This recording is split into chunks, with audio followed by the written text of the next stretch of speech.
In today's video, I'm going to teach you how to close your Xero account. Now, before we dive into the steps, let's clarify an important point. Xero does not currently allow you to permanently delete an account. However, you can cancel your subscriptions. This is crucial because, by doing so, you can ensure that no future deductions will be made from your account. To begin, once you're logged into Xero, you'll want to navigate to My Xero on the home page. You can typically find this link prominently displayed on your dashboard, ensuring you have easy access. Clicking on it will lead you directly to a page where you can manage various aspects of your account.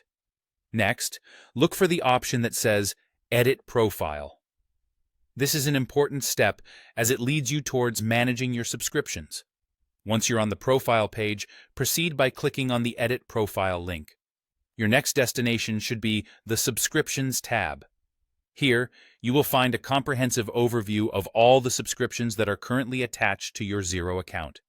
It's an essential section because it allows you to manage, or in this scenario, cancel the subscriptions you no longer wish to maintain. As you're viewing your subscriptions, you'll notice 3 dots or a similar icon beside each subscription entry. Clicking on these dots will display a menu with additional options.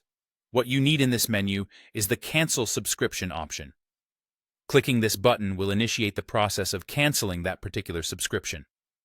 Upon clicking Cancel Subscription, Xero asks you to provide a reason for your cancellation.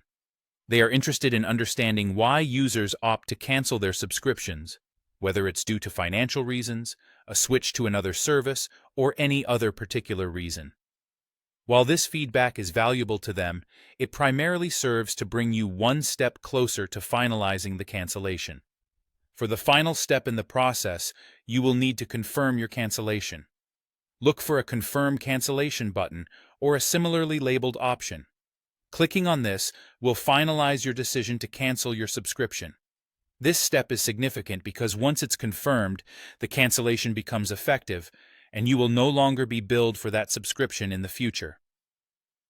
Before we wrap up, here's a couple of additional tips. Remember to repeat this cancellation process for every subscription you have with Xero. Each subscription must be canceled individually to ensure there are no future deductions for any service. While you cannot delete your Xero account entirely, canceling your subscriptions, as we've outlined today, is the best course of action to prevent any further charges. This process provides you with control over your account and offers peace of mind, knowing that you won't incur unexpected expenses. And that's how you close your Xero account, by canceling your subscriptions. We hope this video has been helpful. If you have any questions or need further assistance, don't hesitate to reach out. Thank you for watching, and take care.